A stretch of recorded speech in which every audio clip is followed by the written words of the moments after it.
इधर कांग्रेस की केंद्रीय चुनाव समिति सीएसी की शनिवार 27 अप्रैल को दिल्ली में बैठक होने जा रही है। बैठक में लोकसभा चुनाव के लिए बची हुई सीटों पर प्रत्याशियों के नाम पर अंतिम मुहर लगा सकती है। उत्तर प्रदेश की अमेठी और रायबरेली सीट पर भी प्रत्याशियों के नाम का ऐलान किया जा सकता है। कांग्रेस अब तक 317 लोकसभा सीटों के लिए उम्मीदवारों की घोषणा कर चुकी है। अमेठी से राहुल गांधी और रायबरेली से प्रियंका गांधी का चुनाव लड़ना लगभग तय माना जा रहा है। कांग्रेस ने इन दोनों सीटों पर इंटरनल सर्वे कराया है। इसकी रिपोर्ट के आधार पर तय हुआ है कि दोनों सीटों पर गांधी परिवार से ही प्रत्याशी उतारा जाएगा। और चलिए इस खबर पर ज्यादा जानकारी लेते हैं। सहयोगी स्नेह कमल सेठ का रुख कर लेते हैं। स्नेह, अमेठी रायबरेली सीट शुरू से ही गांधी परिवार का अभिन्न हिस्सा रही और एक बार फिर से गांधी परिवार अपनी स्ट्रेटेजी के तहत राहुल गांधी या प्रियंका गांधी किसी नामों को रायबरेली और अमेठी में उतार सकता है। क्या कुछ इसमें अपडेट है और समीकरण कैसे बनते दिखाई दे रहे हैं, आपसे जानना चाहूंगा। अमनदीप, सबसे पहले आज जो है कांग्रेस की जो केंद्रीय चुनाव समिति की बैठक जहां मैं हूं, मेरे पीछे जो आप बिल्डिंग देख रहे हैं, कांग्रेस का मुख्यालय है 24 अकबर रोड। यहीं पर आज रात्रि 8:30 बजे कांग्रेस केंद्रीय चुनाव समिति की बैठक होगी।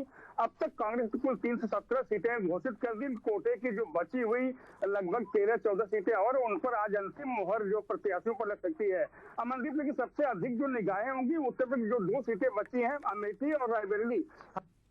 हालांकि इसके अलावा गुरुग्राम बाकी है, पंजाब की 5 सीटें बाकी है, कुछ सीटें महाराष्ट्र की बाकी हैं। इन सीटों पर भी अंतिम मोहर लगेगी। लेकिन पूरे देश की जो निगाहें हैं अमनदीप, वो अमेठी और रायबरेली पर है। जिस तरह आपने बताया, कांग्रेस ने एक इंटरनल सर्वे कराया था। सर्वे के मुताबिक वहां के लोगों या कांग्रेस कार्यकर्ताओं की ये इच्छा है कि यहाँ से अमेठी से एक बार फिर कांग्रेस के कुलदक राहुल गांधी आए। और जहां तक रायबरेली की बात है, वहां पर कांग्रेस की जो महासचिव है प्रियंका गांधी वाड्रा, इन दोनों की काफी वहां पर कार्यकर्ताओं में या वहां के लोगों में मांग है। उसको देखते हुए आज जो रात में 8:30 बजे सीसी की बैठक होगी, अमनदीप, पूरी संभावना है कि आज इन दोनों नामों पर मोहर लग जाए। अमनदीप, यह बैठक अपने आप में इसलिए महत्वपूर्ण है क्योंकि कांग्रेस केंद्रीय चुनाव समिति की बैठक, इसमें प्रदेश के कई वरिष्ठ पदाधिकारी भी शामिल होते हैं। इसके अलावा कांग्रेस आज सुबह मैसेज करके जो उत्तर प्रदेश कांग्रेस की जो तमाम कद्दावर और बड़े नेता है, जिसमें प्रदेश अध्यक्ष अजय राय है, जो कि वाराणसी से प्रधानमंत्री नरेंद्र मोदी के खिलाफ जो लोकसभा का चुनाव लड़ रहे हैं, उन्हें और तमाम जो वरिष्ठ नेता है उत्तर प्रदेश के, उन सभी को आज कांग्रेस मुख्यालय बुलाया गया। आज रात में जब 8:30 बजे जब बैठक हुई मनदीप, उसमें जो कि संभावना है, तमाम जो इंटरनल सर्वे की रिपोर्ट है, वरिष्ठ राय है, उनके मुताबिक ये तय है कि रायबरेली से कांग्रेस की महासचिव प्रियंका गांधी वाड्रा और अमेठी से कांग्रेस के पूर्व अध्यक्ष राहुल गांधी के नाम पर अंतिम मुहर लगेगी। अमनदीप, बिल्कुल। कमल, इतनी लेट क्यों? आपसे ये समझना चाहेंगे कांग्रेस इतनी लेट क्यों कर रही है? ये समझने वाली विषय, क्योंकि देखिए आप 2 चरण के यहाँ पर चुनाव हो चुके हैं, जहां बीजेपी ने, तमाम पार्टियों ने अपने प्रत्याशियों का ऐलान कर दिया। कांग्रेस को इतना समय क्यों लग रहा है जब 2 सीटें गांधी परिवार की अभिन्न हिस्सा रह चुकी हैं? सोनिया गांधी रायबरेली से कितनी बार चुनाव लड़ चुकी हैं। अमेठी की बात करें, वो भी गांधी परिवार का हिस्सा रही हैं। राहुल गांधी वहां से सांसद रहे हैं, उनके पिता वहां से सांसद रहे हैं। फिर कांग्रेस को इतना समय क्यों लग रहा है? इसकी बड़ी वजह क्या है?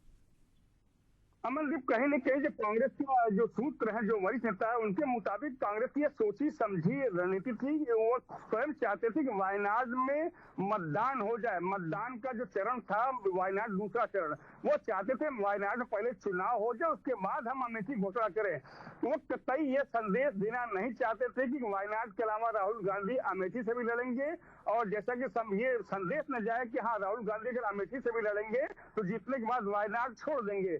तो कांग्रेस की ये सोची समझी रणनीति थी, उसके तहत काम किया। वायनाड की पहले पोलिंग हो जाए, वहां पर मतदान हो जाए। दक्षिण भारत के जो तमाम जो बड़े राज्य हैं जहां पर कांग्रेस के अच्छे होल्ड हैं, उन सभी राज्यों को कांग्रेस को संदेश देना था कि राहुल गांधी वायनाड के अलावा और कहीं नहीं जाएंगे। इस रणनीति के तहत कांग्रेस को जो है दबाए रखा। अब जबकि 2 चरण के मतदान हो चुका, जिसमें केरल पूरा शामिल था, तमिलनाडु शामिल था, जिन दोनों राज्यों में कांग्रेस बहुत मजबूती से बहुत अच्छा लड़ रही है, वहां पर यह संदेश देना नहीं चाहती कि राहुल गांधी 2 जगह से चुनाव लड़ेंगे। अब क्योंकि वायनाड में स्वयं चुनाव समाप्त हो चुका है, अब उसी रणनीति के तहत आज कांग्रेस जो है इन दोनों प्रत्याशियों के नाम पर अंतिम मुहर लगाएगी। और जैसा कि संभावना है 30 तारीख के बाद, 30 अप्रैल के बाद कभी भी राहुल गांधी अमेठी और प्रियंका रायबरेली का नामांकन करेंगी। एक संभावना और है, नामांकन से पहले कमल, कितनी सीटों पर प्रत्याशी तय हो सकते हैं आज? क्योंकि 300 से ज्यादा सीटों पर कांग्रेस ने अपने उम्मीदवार तो उतार दिए हैं। आज कितनी सीटों पर प्रत्याशी हो सकते हैं? क्या अभी भी इसके बाद भी संशय की स्थिति बने रहेगी, या कांग्रेस आज पूरे फुल फाइनल अपने प्रत्याशियों को चुनावी मैदान में उतार देगी?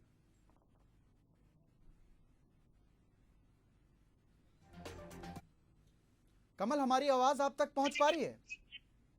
बिल्कुल अमनदीप, आपकी आवाज मुझ तक आ रही है। एक बार अपना सवाल दोहराएं अमनदीप। बिल्कुल। कांग्रेस ने 300 से अधिक उम्मीदवारों को तो चुनावी मैदान में उतार दिया है कमल, और अब यह भी कहा जा रहा है कि आज ये बैठक है सीएसी की, बड़े चेहरों को तो उतार ही सकती है। प्रियंका गांधी रायबरेली से उतर सकती हैं, अमेठी से राहुल गांधी को उम्मीदवार बनाया जा सकता है। क्या आज की बैठक के बाद ये निर्णय ले लिया जाएगा कि कांग्रेस सभी 543 लोकसभा सीटों पर अपने उम्मीदवार उतार देगी, या अभी भी कुछ संशय की स्थिति बनी हुई है? अमनदीप, कांग्रेस ने जो इंडिया गठबंधन का एक हिस्सा है, कांग्रेस के हिस्से में 330 सीटें आई हैं, जिसमें से 317 को उन्होंने अपने प्रत्याशी घोषित कर दिए हैं। अब कांग्रेस के पास अमनदीप मात्र 13 सीटें बची हैं।